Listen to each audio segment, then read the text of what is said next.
বুরাইদা রাদিয়াল্লাহু তাআলা আনহু বলেন, সামিয়া রাসূলুল্লাহ সাল্লাল্লাহু আলাইহি ওয়াসাল্লাম রাজুলান, আল্লাহর নবী একটা লোককে দোয়া করতে শুনলেন। লোকটা বলছে, আল্লাহুম্মা ইন্নী আসআলুকা বিআন্নাকা আনতাল্লাহ, আমি তোমার কাছে একটা জিনিস চাচ্ছি, এই জন্য চাচ্ছি যে তুমি আল্লাহ, বিআন্নাকা আনতাল্লাহ, লা ইলাহা ইল্লা আনতাল আহাদুস সামাদুল্লাযী লাম ইয়ালিদ ওয়া লাম ইউলাদ ওয়া লাম ইয়াকুল লাহু কুফুয়ান আহাদ।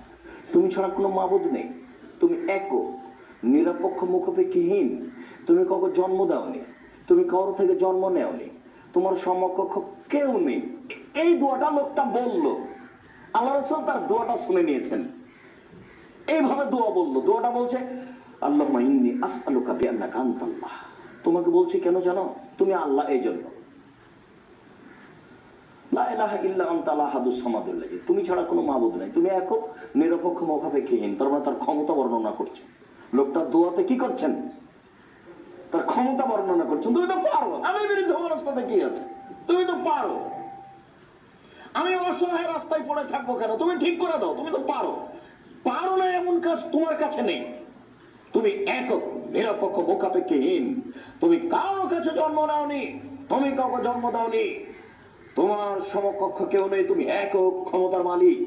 এই পর্যন্ত দোয়া করতেই রাসূল সাল্লাল্লাহু আলাইহি ওয়াসাল্লাম বলছেন যে তাবে ইসমিল আদম, ওহ, লোকটি ইসমে আজম দিয়ে দোয়া করেছে, লোকটি ইসমে আজম দিয়ে দোয়া করেছে, লোকটি ইসমে আজম দিয়ে দোয়া করেছে।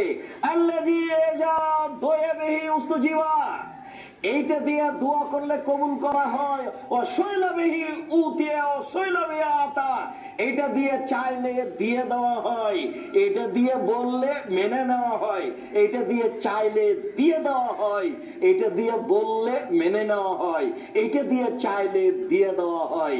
এটা নাম হলো ইসমে আজম।